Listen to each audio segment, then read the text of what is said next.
Judge to Trump. No, you can't just fire everyone like it's a game show.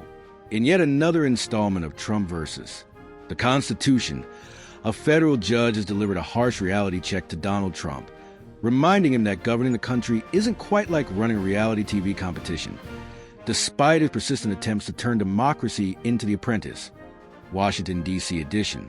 U.S. District Judge James Bredar ruled that Trump's efforts to oust Susan Grundmann from the Federal Labor Relations Authority were, in legal terms, a big no-no.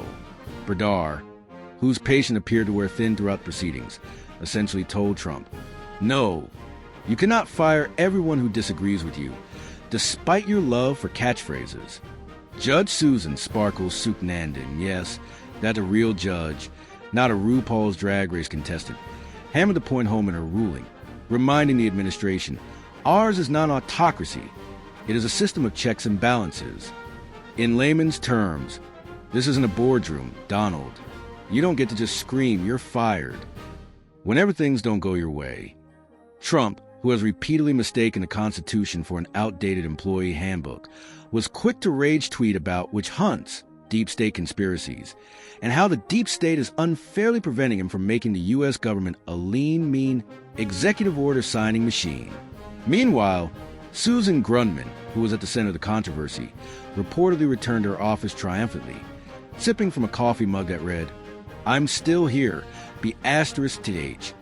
When asked for a comment, she simply replied, "He can't fire me. He's not my supervisor." Trump's federal employee purge hits a snag.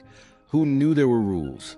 In another episode of Trump versus basic government procedures, the administration's attempt to fire nearly 24,000 probationary federal workers has hit a slight obstacle: laws. Turns out, mass firings require more than just a press conference and an angry tweet. U.S. District Judge James Bredar wasn't buying the administration's claims that all 24,000 workers just happened to be bad at their jobs. He pointed out that the termination seemed more characteristic of a large-scale reduction in force than the official excuse that they were simply clearing out the dead weight. This case isn't about whether the government can fire people. Judge Bredar said, while probably rubbing his temples, it's about whether they have to follow the law when they do it. Spoiler alert, yes, they do. Meanwhile, Trump's legal team argued that the president has the ultimate authority to clean house, presumably meaning gut the government and replace it with reality TV contestants. Their defense essentially boiled down to, if we fire everyone quickly enough, nobody can sue us in time. However, the 19 states that sued the administration had a different perspective, one grounded in reality. They pointed out that sudden mass layoffs have consequences, such as unemployment spikes, lost state tax revenue, and thousands of angry former government workers who now have plenty of free time to organize protests. Virginia Williamson, Maryland's Assistant Attorney General, warned that the states face real and irreparable harm. Translation, hey, if you suddenly throw 24,000 people out of work with no notice, it might cause, problems with the economy. Trump, in typical fashion, responded by calling the lawsuit fake news and hinting that he might create a new government staffed entirely by loyal Twitter followers. When asked for a comment, Trump's legal team simply shrugged and said, "We didn't think anyone would actually enforce those laws." Despite the judge's ruling, Trump is expected to appeal. If that doesn't work, sources suggest he may rebrand federal employment as a reality show, Survivor, Bureaucracy Island, where civil servants compete for the right to keep their jobs.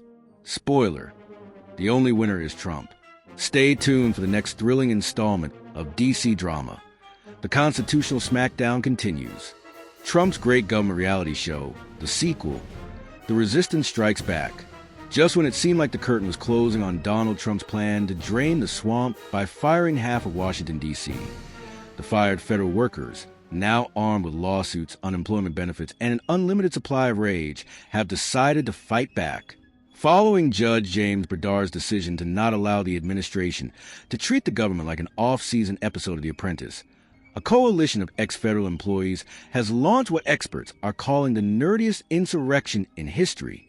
Dubbed the Bureaucratic Rebellion, thousands of recently fired workers have gathered in coffee shops, libraries, and the deep corners of Reddit, plotting their revenge. Their goal? to weaponize their extensive knowledge of red tape, slow paperwork processing, and email chains that never end, all in an effort to grind what remains of the federal government to a halt. The underground resistance, paperwork warfare. Leading the charge is former Office of Personnel Management analyst Karen McDougal, no relation to Trump's other Karen-related scandals, who have begun flooding government agencies with meticulously crafted FOIA requests, complex compliance appeals, and an obscene number of meetings that legally must be attended by former bosses. It turns out, if you know the right forms to file, you can really screw things up. McDougal said while sipping coffee out of her, "Let me speak to the manager, Mug. This administration thought they could just fire us and we'd disappear? Please, we are the system, and we know how to clog it." Former HR employees have joined the cause as well, challenging every single termination on a case-by-case basis, clogging up the legal system like a national plumbing emergency. One particularly devoted ex-employee, who asked to remain anonymous, has reportedly drafted 10,000 individual appeals, one for each illegally terminated worker, forcing the government to hold reinstatement hearings well into the year 2053. Meanwhile, the National Park Service, which lost nearly half its workforce in the purge, has taken a more creative approach, using AI to generate fake resignation letters for senior Trump officials. We figure, if they want to fire people illegally, we can just pretend they quit first, said one ranger, shrugging. The Trump response, a new reality show. Faced with mounting lawsuits, Trump, never one to back down from a fight, has reportedly been considering his own solution, launching a new reality show tentatively titled Survivor, Washington, D.C., where the remaining government employees are forced to complete bizarre tasks to keep their jobs. According to leaked White House memos, potential challenges include office supply scavenger hunt, avoid the subpoena, and who can hold their breath the longest while explaining a budget cut? Stephen Miller, Trump's top advisor and part-time Nosferatu impersonator, has allegedly drafted a policy that allows Trump to replace fired employees with contestants who pass his new government hiring initiative.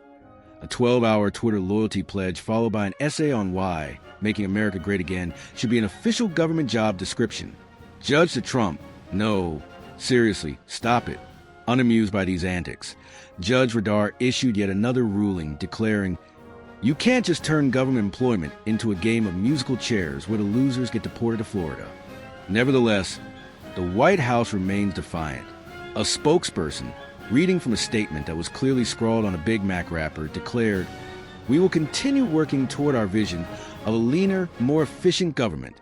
And by that, we mean fewer employees, more executive orders, and at least 3 spin-offs on Fox News." As the legal battle drags on, America waits to see if the courts, Congress, or sheer bureaucratic inertia will be enough to stop the reality TV presidency from turning the federal workforce into Hunger Games. DC edition. Well, that's all the misinformation we've got for today, folks. If you enjoyed this deep dive into the wrong end of the pool, hit that like button so hard, even your ex would feel it. Don't forget to subscribe, ring the bell, because nothing says I have my life together like notifications about things you don't need to know. Stay factually incorrect, and I'll see you next time. Unless I've accidentally got some facts right, then I'm out.